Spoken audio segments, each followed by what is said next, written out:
caved in, but it was unknown whether he would ever play again. Hamlin was clear to play last season, but spent more time working on his recovery. Now the work pays off. The team announced that when they start this season, Hamlin will be their starting safety. It's Funny Motion.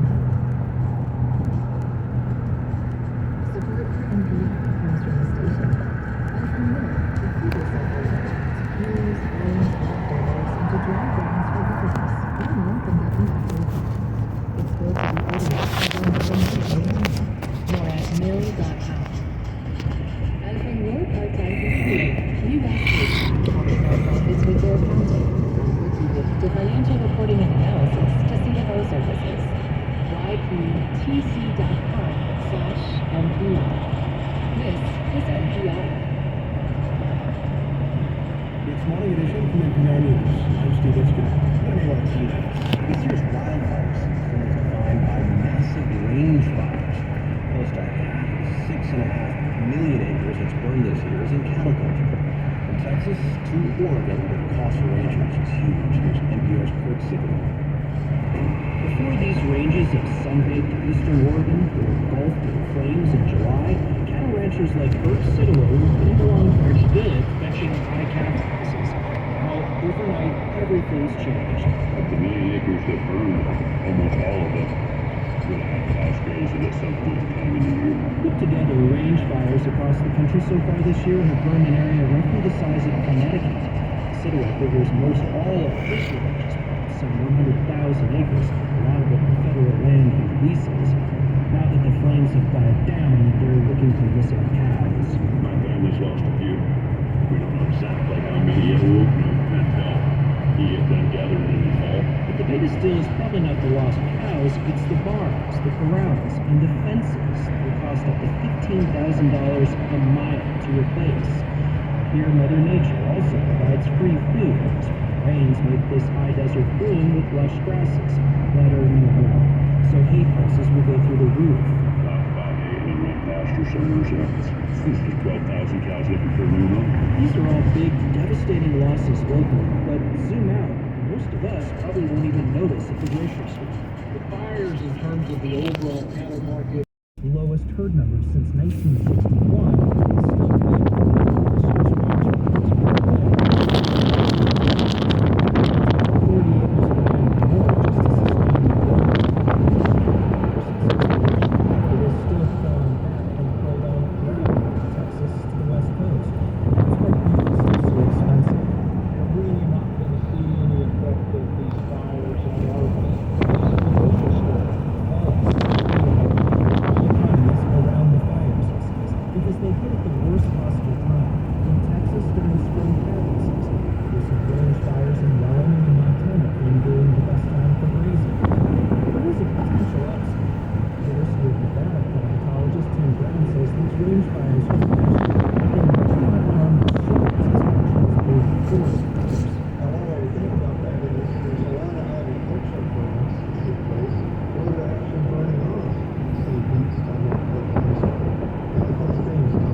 In-depth and pointed from your trusted news source.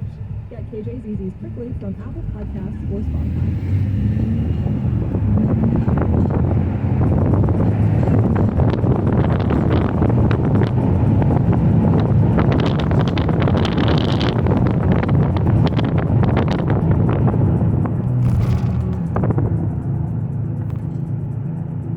about a new car? To make room for one, William from Phoenix donated his 2013 Chevrolet Equinox to KJZZ. Let us take your old vehicle off your hands. Send an email and tell us where you're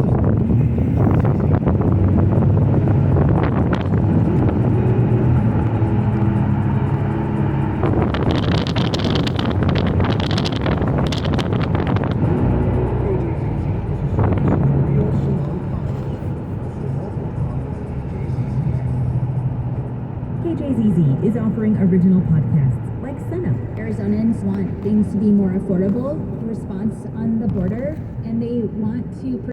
It's 4:52. It's Morning Edition from NPR News. I'm A. Martinez. And I'm Steve Inskeep. Investors in Winder, Georgia, are looking for the motive behind another school shooting. Police say a 14-year-old student at Dodge High School killed two other 14-year-olds and two teachers yesterday. NPR will bring you developments here and at npr.org. Today we also have they're components that someone can turn into untraceable firearms. Critics call them ghost guns. There have been tighter regulations and lots of lawsuits, and now NPR's Martin Costi reports that one of the biggest kit makers appears to have stopped selling them. Sold handguns as if they were model airplanes. You got the parts, the instructions, and lots of people online happy to help you put it all together into a working firearm. But now the company's website has gone dormant and no one is answering the phones. It was too easy. It was too successful. It was essentially something like a Glock in a box. That's Cody Wilson of the Austin-based company Defense Distributed. He's known for pioneering aspects of do-it-yourself gun manufacturing, as well as his plea bargain a few years later in a sexual assault case. Wilson says it appears Polymer 80 has become a victim of its own success. It was hit by multiple lawsuits, something Wilson says has happened to his company too. Defense Distributed has been involved in maybe 15 federal court cases. Often these are at the direction of groups like Giffords, Everytown. From our point of view, the usual suspects. Those gun control organizations are happy to take the credit. David Pacino is legal director of the Giffords Law Center to Prevent Gun Violence. They led a lawsuit which this spring forced Polymer 80 to stop selling its kits in the region around Philadelphia. He says Philly has seen a rash of murders involving Polymer 80 guns. Their business model was not selling to a small number of people who are always. Their business model was largely selling guns to gun shops. The lawsuits are based in part. He was so enthusiastic about everything, whatever he was doing, so that's the thing that stuck out. But Walls' record in Alliance wasn't entirely positive.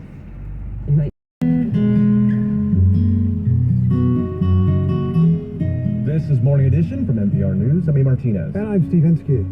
And I'm Phil Latzman. Happy Thursday here at KJZZ, FM Phoenix, and HD, the perfect mix of BBC, NPR, and KJZZ News, a service of Rio Solano College in the Maricopa.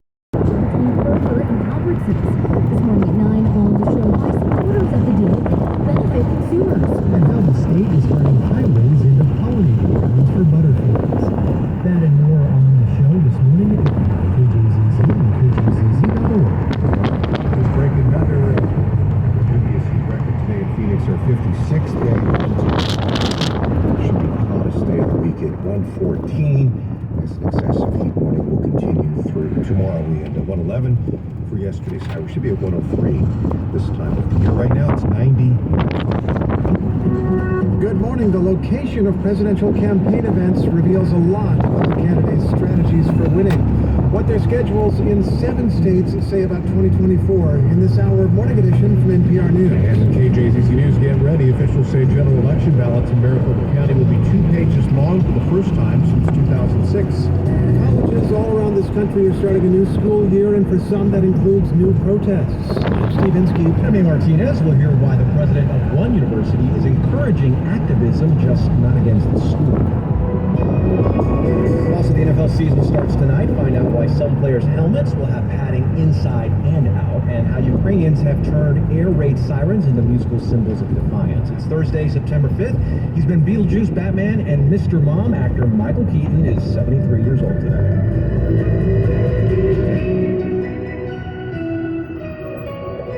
News is next. Live from NPR News in Washington, I'm Corva Coleman. Classes at a high school northeast of Atlanta are canceled rest of the week. Parents are grappling with the aftermath of yesterday's deadly high school shooting. From member station WABE, Shemaine Cruz reports 2 students and 2 teachers were killed and 9 other people were injured. Marilyn Morales says she was at home when she got an email that Appalachia High School in Merrill County had been placed on lockdown. I started praying. I just went on my knees and begged the Lord for my daughter to be okay. And just continue praying and begging God, please let my baby be okay. Let my baby be okay. Morales later reunited with her daughter, Haley Gonzalez. The 10th grader says she realized something serious was happening when she heard what sounded like banging on lockers, followed by screaming and yelling. It's just so much to process right now. It's just too much. Georgia law enforcement officials made the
Support for NPR comes from NPR stations. Other contributors include Indeed, designed to be an end-to-end hiring solution for businesses of all sizes to attract, interview, and hire candidates, all from one platform. Learn more at Indeed.com/NPR. From KJZZ News in Phoenix, good morning, I'm Phil Latzman. A Phoenix police officer shot in the line of duty earlier this week has been released from the hospital while his partner remains in critical condition. KJZZ's Christina Estes has the latest. Before starting Wednesday's city council meeting, Mayor Pete Gallego called the officers heroes and the attack unconscionable. And a stark reminder that their job comes with immense risk. They had responded to a call about a guy breaking into a vehicle. Police say when he took off running, they chased him and the suspect opened fire, hitting both men. One of our officers will have lifelong impacts, but he has been able to go home today. We have another officer who very much needs your prayers. Thank you to people all over the country who have reached out to offer this support at such a difficult time. Police arrested 41-year-old Saul Ball, who faces attempted murder and other charges. Christina Estes, KJZZ News, Phoenix. Maricopa County election officials say general election ballots will be 2 pages long for the first time since 2006 rather. From KJZZ's politics desk, Cameron Sanchez reports. The county anticipated long ballots, but didn't finish the ballot building process until recently. The pages